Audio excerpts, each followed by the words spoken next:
us for today's media availability. Merci de vous joindre à nous pour le point de presse d'aujourd'hui.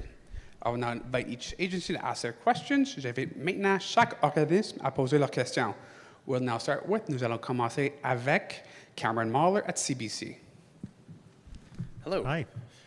The total of the debt for this project amounts to $694 million with interest. With annual payments of $17.4 million, how is that payment being broken down? Well, I think you saw all of that information in the, is this on, by the way? Is it working or not? Can you hear me? Okay, here we go. I think that was all broken down very clearly in the report and in the meeting today. I don't, I could recite a whole bunch of numbers for you, but I mean, I think it's pretty clear that there are significant revenues that offset the payments that we are going to make on the debt, so that the net cost to taxpayers is very low, and it's lower than the cost of doing nothing. Okay. Cost overruns for this project are being handled by the city this time around. Last time, 1.0, they were handled by OSEG, and they had more than anticipated as per the meeting we just went through. How does the city plan to cover these should they arise?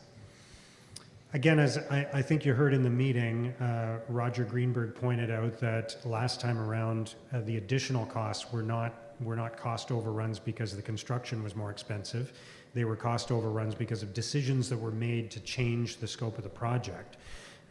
So first of all, I don't anticipate that we are going to be making changes to the project once it's approved.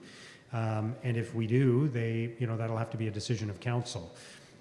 Secondly, we have a fixed price contract with the contractor, and we also have a contingency that is built into the pricing of the project. So with all of that, I think staff seem very confident that we can deliver this project on the budget that has been laid out in the report.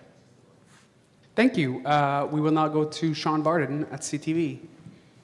Good Hello. evening. How are you? Good. How are you?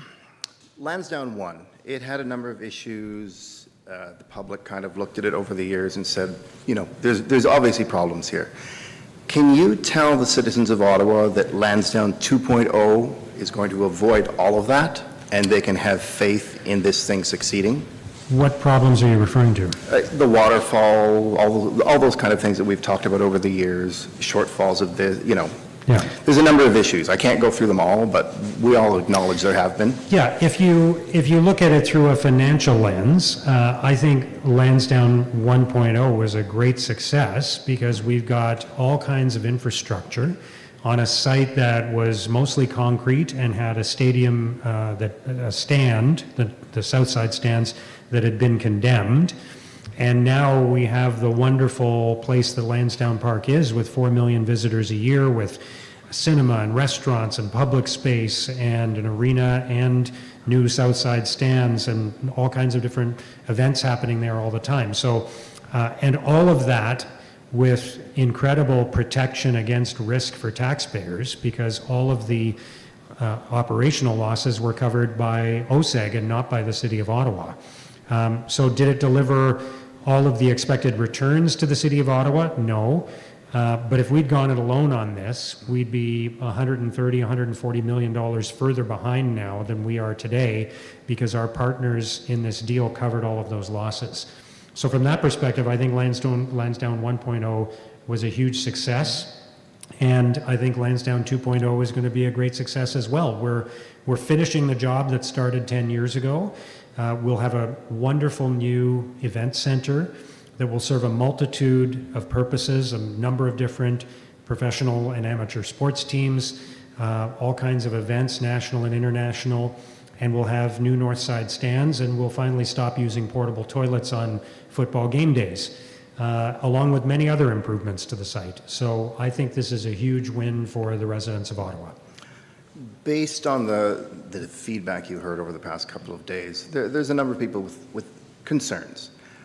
What can you say to people to allay those concerns when they're looking at this project going forward? I'll say a couple things about that. Number one, I was really encouraged by the delegations who came and spoke to us.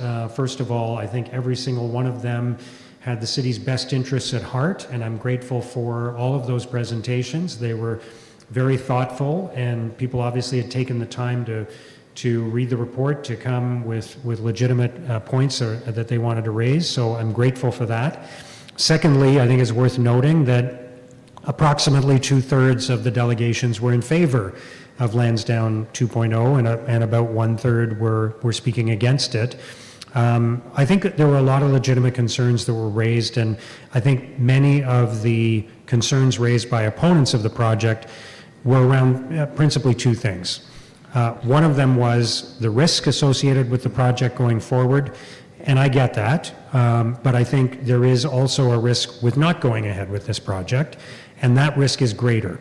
So there is no path forward that doesn't include some risk. And yes, there are some assumptions in a long-range forecast. There always are.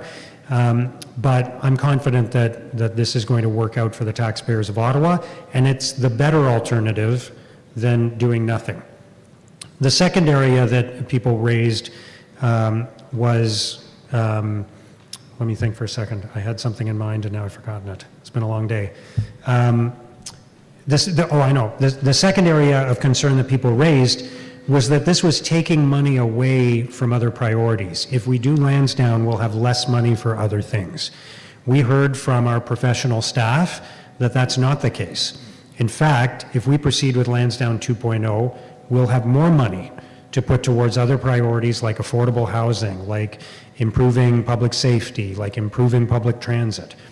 If we do not proceed with Lansdowne 2.0, we'll have less money for those other priorities. So I understand why people feel, and why there's been, some information in the marketplace saying this is a big chunk of money that if we didn't spend it on Lansdowne, we could put it towards this or that, or a community center in your neighborhood and a swimming pool in your neighborhood, but that simply isn't the case. If we don't do Lansdowne 2.0, we'll be on the hook for a bigger payment going forward, and we'll have less money for those other priorities. Thank you. Thank you. Perfect. And that concludes today's media availability. Ceci conclut le point de presse d'aujourd'hui. Thank you.